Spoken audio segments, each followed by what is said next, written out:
నమస్తే. నిన్న కేసీఆర్ గారు కాళేశ్వరం కమిటీ ముందుకైతే విచారణకైతే వెళ్ళిన సంగతి మనందరికి తెలిసింది. విచారణకెళ్ళినప్పుడు తను ఎదుర్కొన్న ప్రశ్నలేంటి? మరొక ట్విస్ట్ గూడా కనబడతా ఉంది ఇందులో. తుమ్మల నాగేశ్వరరావు గారు గతంలో బీఆర్ఎస్ కీలక పాత్ర పోషించిన వ్యక్తి. కాళేశ్వరంకి సంబంధించిన ఏదైతే సబ్ కమిటీ ఉంటుందో దాంట్లో మెంబర్‌గా ఉన్న వ్యక్తి. తను లేఖ గూడా పీసీ ఘోష్ గారికైతే రాయడం అయితే జరిగింది. అసలు ఈ లేఖ ఏంటి? అసలు కేసీఆర్ ఎదుర్కొన్న ప్రశ్నలేంటి? ఈ లేఖ ఏంటి? అనేది తెలుసుకునే ప్రయత్నం అయితే చేద్దాము. కాళేశ్వరం కమిటీ దాదాపుగా 50 నిమిషాల పాటు కేసీఆర్‌ని 18 క్వెషన్స్ అయితే అడగడం అయితే జరిగింది. ఆ 18 క్వెషన్స్ గూడా కాళేశ్వరం సంబంధించి మేడిగడ్డ, సుందిళ్ళ, అన్నారం బ్యారేజ్‌లు ఏవైతే ఉంటాయో వాటి గురించి వివరించండి. ఏదైతే మీరు అక్కడ సంబంధించిన కాంట్రాక్ట్స్ గాని, లేకుంటే మీరక్కడ ఎవరితోనైతే ఒప్పందాలు పెట్టుకున్నారో, ఎటువంటి ఒప్పందాలు పెట్టుకున్నారో దానికి ఆమోదం ఏదైతే క్యాబినెట్ దాంట్లో ఆమోదం చేశారంటే మంత్రి వర్గంలో మీరు చర్చించారనే విషయాలపైన ప్రశ్నలు అడిగినట్టు కూడా తెలుస్తా ఉంది. దాదాపుగా ఈ ప్రాజెక్టుకు సంబంధించిన రీడిజైనింగ్ ఎందువల్ల చేశారు? అసలు మళ్ళీ ఎందుకు మార్చాల్సొచ్చింది? ఏదైతే మీరు ఫస్టు ప్రాజెక్టు డిజైన్‌కి మళ్ళీ సెకండ్ ప్రాజెక్ట్ డిజైన్‌కి వ్యత్యాసం ఎందుకు వచ్చిందనేది గూడా కమిషన్ అయితే ప్రశ్నల వర్షం కురిపించిందన్నట్టు గూడా చెప్పొచ్చు. ఏదైతే కాళేశ్వరం కట్టడానికి మొదటిగా నిర్ణయం తీసుకుంది ఎవరు? అంటే ఎవరెవరు నిర్ణయం తీసుకున్నారు? దాంట్లో ఏ మంత్రివర్గం సంబంధించిన వాళ్ళున్నారు అనే పేర్లైతే వాళ్ళు తీసుకోవడం అయితే జరిగింది. దీనికంటే ముందు గూడా కేసీఆర్ గారు ఏదైతే విచారణ చేస్తున్న నేపథ్యంలో తనని బహిరంగ విచారణ చేస్తామన్నట్టు కూడా కమిటీ చెప్పింది. కాకుంటే కేసీఆర్ బహిరంగ గాదు వ్యక్తిగతంగా విచారణ చేయాలి అన్నట్టు కూడా కేసీఆర్ అక్కడనే వాదించారంట.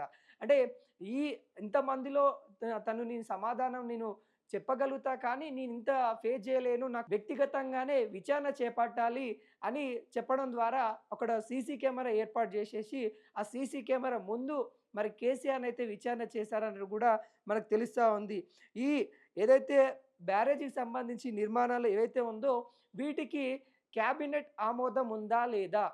మొదటి ప్రశ్నగానే ఈ ప్రశ్న ఏసినట్టు కూడా తెలుస్తా ఉంది. ఎందుకంటే ఒకరేమో అన్నీ తానే కేసీఆరే చేసిండు. తానే మంత్రి అయి, తానే ఇంజినీరింగ్ అయి అన్నీ తానే కేసీఆరే కాళేశ్వరం మొత్తం తనే నిర్మించారు. బాధ్యత అంతా కేసీఆరే వహించాలి అన్నట్టు కూడా విమర్శిస్తా ఉన్నారు.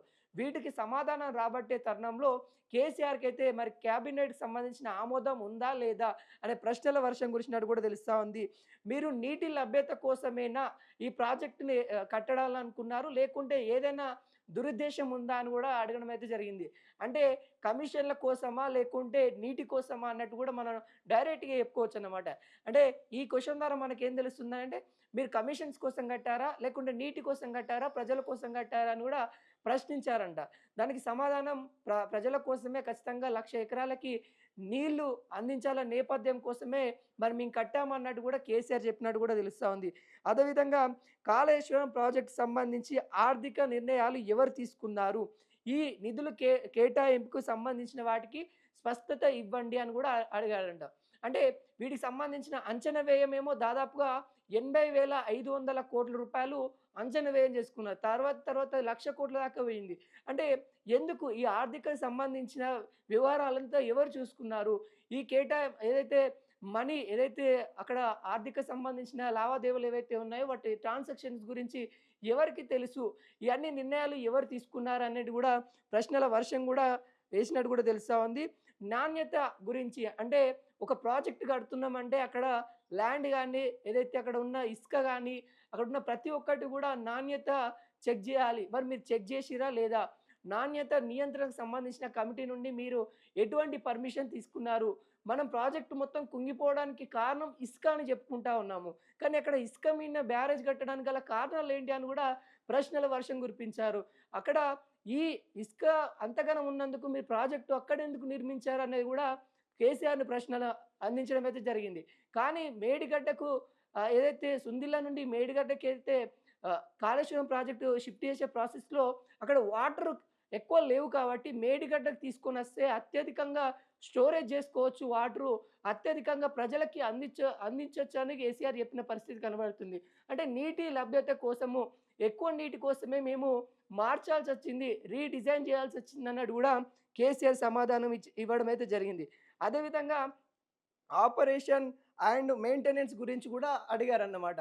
అంటే అది ఏదైతే కాళేశ్వరం సంబంధించిన 2 పిల్లర్స్ కుంగుతున్నాయని తెలిసినప్పుడు వీళ్ళు దానికి సంబంధించిన ఆపరేషన్ అండ్ మెయింటెనెన్స్ అనేది ఒకటి తీసుకొనొచ్చారు. అంటే దాన్ని రిపేర్ చేసే ప్రయత్నాలైతే చేసినట్టు కూడా కనబడతా ఉంది. ఎందుకంటే అది కుంగిపోతా ఉందని ఒక నివేదిక వచ్చినప్పుడే అలర్ట్ అయ్యారు కేసీఆర్ గారు గవర్నమెంటు. అలర్ట్ అయ్యి దానికి సంబంధించిన మెయింటెనెన్స్‌కి సంబంధించిన వాటి గురించి కూడా కొంత నిధులు కేటాయించేసి దాన్ని పునరావృద్ధి చేయాలనే నేపథ్యం చేసినప్పుడు కూడా అప్పటికే కొంత భారీ స్థాయిలో జరగకూడనిది జరిగిపోయింది. భారీ ఎత్తులోనే అదైతే కాళేశ్వరం సంబంధించిన 2 పిల్లర్స్ భారీ స్థాయిలో కుంగిపోవడం వల్ల మళ్ళా కేంద్ర కమిటీ వచ్చింది. కేంద్ర కమిటీ ఏదైతే ప్రాజెక్టులకు సంబంధించిన కమిటీ ఉంటుందో ఆ కమిటీ వచ్చింది. నివేదిక ఇచ్చిన తర్వాతనే ప్రాజెక్టులు చేయాలన్నట్టు కూడా కాంగ్రెస్ అప్పుడు అధికారంలో లేదు కాబట్టి దాదాపుగా ప్రతిపక్షంలో కాంగ్రెస్ ఉంది కాబట్టి 190 కేసులు పైననే కాళేశ్వరం ప్రాజెక్ట్ మీద మరి కాంగ్రెస్ గవర్నమెంట్ వాళ్ళు ఏసినట్టు కూడా తెలుస్తా ఉంది. అంటే ఈ కేసుల వల్లనే జరుపుకుంటా అక్కడ పనులేమి కూడా పునరావృతం కాకుండా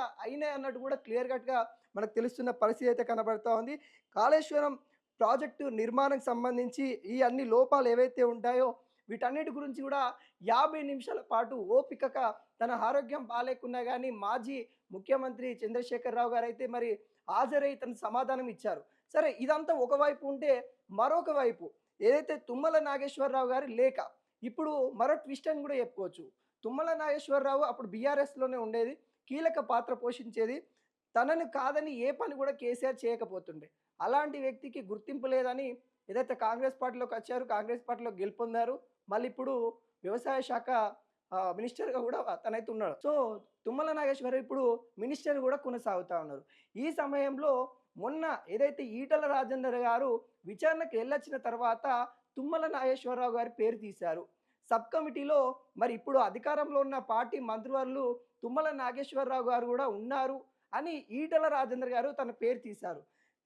తీయగానే వెంటనే రియాక్ట్ అయిన తుమ్మల నాగేశ్వరరావు గారు నేను ఉన్నాను కరెక్టే. కాకుండా అక్కడ ఎక్కడ కూడా మంత్రివర్గంలో చర్చ రాలేదు. కాళేశ్వరం సంబంధించి ప్రాజెక్ట్ గురించి నాతోని ఎక్కడ కూడా చర్చ చేయలేదన్నట్టు కూడా ఆయన కుండ బద్దలు కొట్టాడు. అంటే ఉన్నది చెప్పేసి మరి ఎక్కడ కూడా కేసీఆర్ గానీ, హరీష్ రావు గానీ, ఈటల రాజేందర్ గానీ మరి నేను కూడా సబ్ కమిటీలోనే ఉన్నా.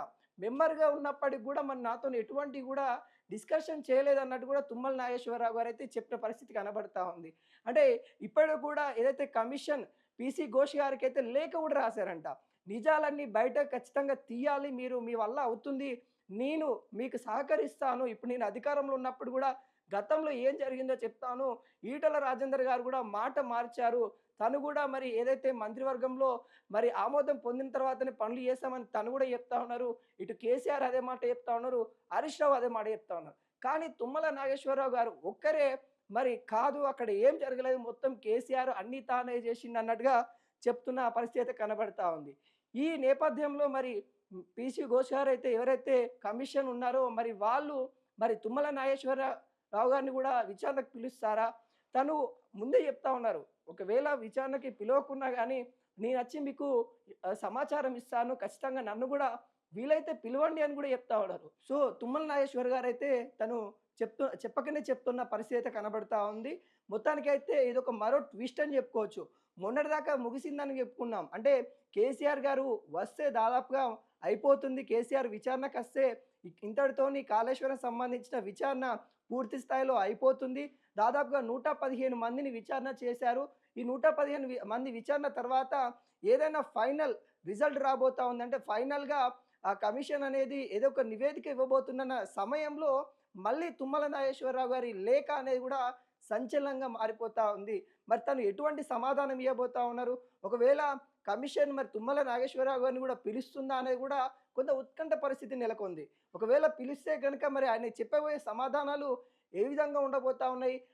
కేసీఆర్‌కి యాంటీగానే ఉండబోతా ఉన్నట్టు కూడా మనకైతే తెలుస్తా ఉంది. ఎందుకంటే తను గతంలో నుండి కూడా తను చెప్తూనే ఉన్నారు. కాళేశ్వరం సంబంధించిన ప్రాజెక్టు విషయంలో నాకు ఆమోదం ఏదైతే మంత్రివర్గంలో ఎటువంటి చర్చ జరగలేదు. నాకేం చెప్పని కూడా చెప్పలేదు. అంతా కేసీఆర్, అంతా హరీష్ రావు వాళ్ళు చేసుకున్నారని తను ముందే చెప్పారు. అలాంటి నేపథ్యంలో మరి ఈ పరిణామాలు ఈయన లేఖ ఏ విధంగా ఉండబోతా ఉన్నదనేది కూడా కొంత చర్చనీయ అంశమైతే అయింది. మరి చూడబోవాలి. తుమ్మల నాగేశ్వరరావు గారి లేఖ, మరి కేసీఆర్ గారి సమాధానము, ఫైనల్‌గా మరి కమిషన్ ఇవ్వబోయే నివేదిక కూడా ఇంకా కొద్ది రోజులైతే మనకైతే బయటకొస్తా ఉంది. ఆ నివేదిక ఏ విధంగా ఉండబోతా ఉందన్నది కూడా యావత్ తెలంగాణ వేచి చూడాల్సిన పరిస్థితి వచ్చింది.